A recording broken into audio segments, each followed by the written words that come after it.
Hello student, आज हम discuss करेंगे ओस्टियोपोरोसिस के बारे में। सो ओस्टियोपोरोसिस क्या है? It is a condition in which bones become weak and brittle due to the deficiency of vitamin D3 and calcium. In this conditions the bones become so weak that mild stress such as bending and cuffing can cause the fracture। तो हम देख रहे हैं कि इस disease में mainly जो problem आ रही है कि कैल्शियम और विटामिन D3 की कमी की वजह से हमारी जो बोन्स है वो बहुत ज़्यादा वीक और फ्रेजाइल और ब्रिटल हो जाएंगी। मेनली जो आपका जॉइंट अफेक्टेड होएगा इस डिजीज़ में वो है hip, wrist and spine. It occurs when creation of new bone does not keep up with loss of old bones. तो ये तो हमने इसकी डेफिनेशंस के बारे में देखा। अब हम देखेंगे कि वो इसकी इटियोलॉजी और रिस्क फैक्टर्स कौन से हैं। मेनली जो रिस्क फैक्टर्स यहाँ पे हैं उनको हम 6 कैटेगरीज में डिवाइड करेंगे। पहला है अनचेंजेबल रिस्क, मतलब जिनको हम चेंज नहीं कर सकते हैं। यहाँ पे जो रिस्क है मेनली जैसे वुमेन्स हैं वो मोर प्रोन होंगी ओस्टियोपोरोसिस के बाद में के लिए। हमारी एज बढ़ने के साथ साथ हमारे को इसकी रिस्क और ज़्यादा इंक्रीज़ होएगी। रेस वाइज बात करें तो वाइट और एशियन इसके लिए मोर प्रोन होंगे। अगर किसी की फैमिली में उसके मदर और फादर को ये डिजीज़ है तो वो और ज़्यादा रिस्क पे रहेगा कि उसको भी ओस्टियोपोरोसिस डेवलप हो। बॉडी फ्रेम साइज, अगर स्मॉल बॉडी फ्रेम साइज है तो उस केस में ओस्टियोपोरोसिस की हायर रिस्क रहेगी।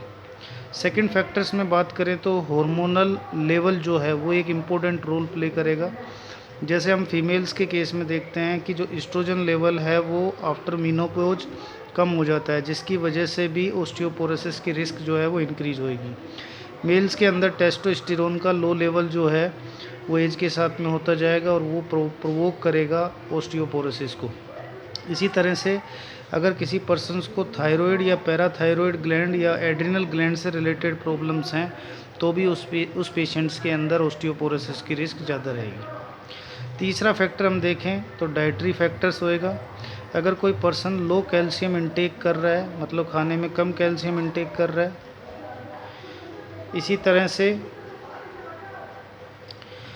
ईटिंग डिसऑर्डर्स उस पर्सन्स को है, या रेस्ट्रिक्शंस ऑफ फूड इंटेक किया है उसने, या उसकी जीआई सर्जरी हुई है, तो उस केस में उसको ये डिजीज़ डेवलप होने की रिस्क और ज़्यादा रहेगी। चौथा जो फैक्टर रहेगा वो मेडिकेशंस है। यदि कोई person corticosteroid, prednisolone, cortisone, anti epileptic, anti cancer या ट्रांसप्लांट रिजेक्शंस के ऊपर अगर कोई पेशेंट्स है तो उस पेशेंट्स में ओस्टियोपोरोसिस की रिस्क इंक्रीज़ होएगी। फिफ्थ जो फैक्टर है उसको हम मेडिकल कंडीशंस के बेसिस पे करेंगे। अगर किसी पर्सन्स को इनमें से कोई सी डिजीज़ है जैसे कि lupus, cancer, rheumatoid arthritis, kidney और लीवर डिजीज़ और इन्फ्लामेटरी बोवल डिजीज़, तो उस केस में भी उस पेशेंट्स को ये डिजीज़ की रिस्क ज़्यादा रहेगी। लास्ट जो फैक्टर्स है वो है बैड लाइफ स्टाइल। अगर कोई person sedimentary life style provoke कर रहा है या अल्कोहल या टोबैको इंटेक कर रहा है तो उस केस में भी उसको ओस्टियोपोरोसिस की रिस्क ज़्यादा रहेगी। सिम्टम्स वाइज बात करें तो अगर किसी पेशेंट्स को बैक पेन फ्रैक्चर्स के बाद में या कोलैप्स के बाद में हो रहा है, लॉस ऑफ जो है वो हाइट है वो ओवर टाइम के बाद में, या फिर उसका स्टूप्ड पोस्चर हो गया है, साथ में backbone much more easily then exposed, तो उस केस में उस पेशेंट्स को हम कहेंगे कि उसको ओस्टियोपोरोसिस की रिस्क है। क्लासिफिकेशन वाइज ओस्टियोपोरोसिस को हम दो कैटेगरीज में डिवाइड करेंगे। पहला है प्राइमरी ओस्टियोपोरोसिस। ये मेनली होएगा ओल्डर एज में, क्योंकि अभी हमने देखा था एज के साथ साथ ये डिजीज़ की रिस्क रहेगी, जैसे ही हार्मोनल डिफरेंस रहेगा या मेनोपेज के केस में वुमेन्स में। लेकिन इसको हम सेकेंडरी ओस्टियोपोरोसिस बोलेंगे यदि किसी पर्सन्स को, एडल्ट को, यंग को या चिल्ड्रंस को ये अगर हो रहा है तो। प्रिवेंशन में इस डिजीज़ के लिए हम देखेंगे कि पेशेंट्स को यदि हम गुड न्यूट्रिशन और रेगुलर एक्सरसाइज इंटेक करता है तो उस केस में उसकी ओस्टियोपोरोसिस की रिस्क कम होएगी। स्पेशली वो पेशेंट जो है वो प्रोटीन डाइट इंटेक ज़्यादा कर रहा है। बहुत अंडरवेट और ओवरवेट के अंदर इसकी रिस्क ज़्यादा रहेगी। तो इस वजह से हम अगर किसी पर्सन्स का कैल्शियम इंटेक इंक्रीज़ कर दें तो उससे हम इस डिजीज़ को रोक सकते हैं। पर डे की जो रिक्वायरमेंट होएगी वो 1200 मिलीग्राम पर डे आपका कैल्शियम रहेगा। कैल्शियम हमारे डेयरी प्रोडक्ट्स में हो सकता है, ग्रीन लीफ वेजिटेबल्स या सोया प्रोडक्ट्स के अंदर प्रेजेंट हो सकता है। इसी तरह से विटामिन डी का इंटेक को भी हम बढ़ा दें तो भी हमारे को ऑस्टियोपोरोसिस की रिस्क कम होएगी। पर डे रिक्वायरमेंट 70 से 600 इंटरनेशनल यूनिट्स होएगी। इसको हम डायरेक्टली सन से भी हम ऑब्टेन कर सकते हैं। एक्सरसाइज हमारे को इस डिजीज़ की रिस्क को कम करेगी। अब बात करते हैं हम डायग्नोसिस की। एक्सरे के अंदर हमारे को बोन में इस तरह की प्रॉब्लम्स का डिटेक्शंस हो जाएगा, या अगर किसी पर्सन्स का बोन मास इंडेक्स कम आ रहा है तो उस केस में भी वो ऑस्टियोपोरोसिस की रिस्क के ऊपर रहेगा।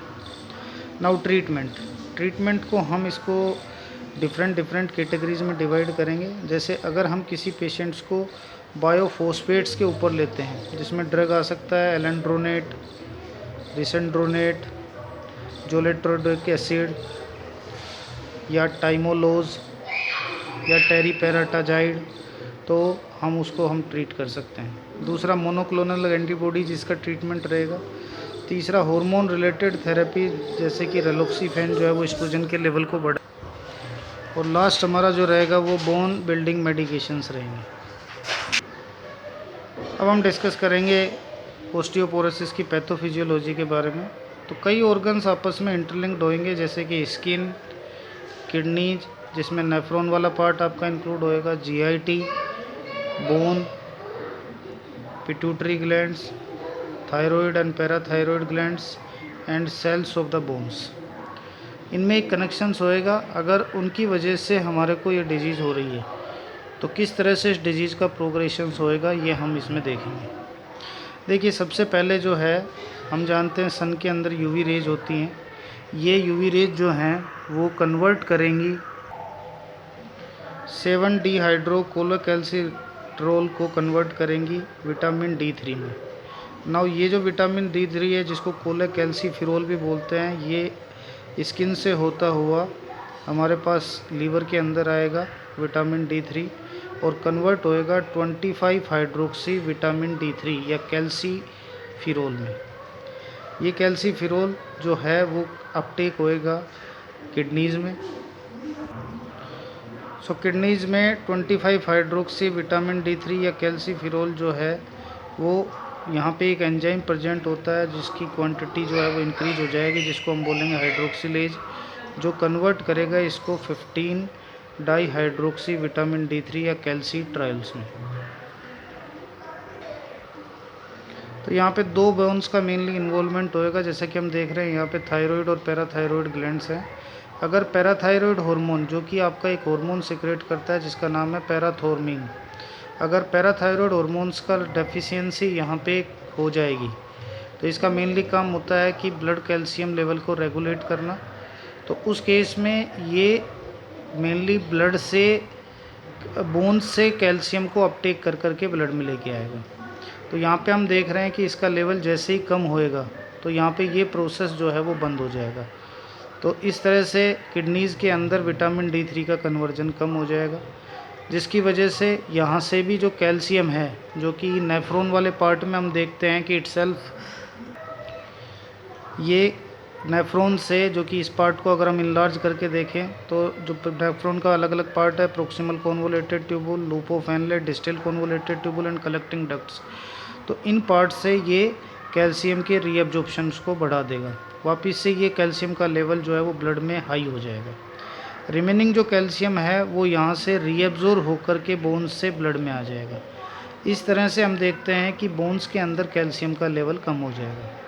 सेम जीआईटी से भी ये कैल्शियम के रीअब्जॉर्प्शंस को और फॉस्फेट के रीअब्जॉर्प्शंस को बढ़ाएगा। तो इस तरह से अगर पैराथायरॉयड ग्लैंड से पैराथोर्मिन हार्मोन का लेवल की डेफिशिएंसी होएगी या थायराइड हार्मोन्स का सिक्रेशंस ज़्यादा होएगा तो उस केस में यहाँ से बोन्स के अंदर कैल्शियम की डेफिशिएंसी होएगी, जिससे बोन्स हमारी फ्रेजाइल और वीक होंगी जो ऑस्टियोपोरोसिस को डेवलप करेंगे। तो एक्चुअल में इसमें क्या प्रोसेस होता है, अगर हम इसको इनलार्ज करके देखें तो ये देखते हैं कि बोन्स के अंदर दो तरह की सेल्स होती हैं, एक ओस्टियोब्लास्ट सेल्स, एक ओस्टियोक्लास्ट सेल्स। ओस्टियोब्लास्ट सेल्स जो हैं वो बोन्स के बेस को, बोन मास डेंसिटी को इंक्रीज़ करेगा और बोन्स को रिजिडिटी और स्ट्रेंथ प्रोवाइड करेगा, जबकि ओस्टियोक्लास्ट सेल्स जो हैं वो बोन्स को फ्रेजाइल और वीक करेंगी और बोन मास को कम करेंगी। तो अभी हमने देखा कि इटसेल्फ पैराथायरॉयड हार्मोन जो पैराथायरॉयड ग्लैंड से रिलीज हो रहा था, वो क्या काम करता है, यहाँ पे इन ओस्टियोब्लास्ट सेल्स के ऊपर एक रिसेप्टर होता है जिसका नाम होता है पैराथायरॉयड हार्मोन रिसेप्टर। उससे जाके अटैच होएगा और अटैच होकर के ये सेट इसके साथ में एक बाइंडिंग रिसेप्टर्स इन्हीं के साथ में ओस्टियोक्लास्ट सेल्स में होएगा, जो कि जब इनके साथ ये बाइंड करेगा तो ओस्टियोक्लास्ट सेल्स जो हैं वो मैक्रोफेजेज के अंदर जाएंगी और कॉलोनी फॉर्मिंग सेल्स और सीपीएमएस का फॉर्मेशंस करेंगे, जिसकी वजह से ये ओस्टियोक्लास्ट सेल जो इनएक्टिव स्टेज में रहती थी अब वो एक्टिव स्टेज में आ जाएंगी और धीरे धीरे यहाँ पे बोन मास को रिजॉल्व करना या कम करना कम कर देंगे, जिसकी वजह से हमारी बोन्स वीक और फ्रेजाइल हो जाएंगी, जिससे पेशेंट को ओस्टियोपोरोसिस डेवलप होगा।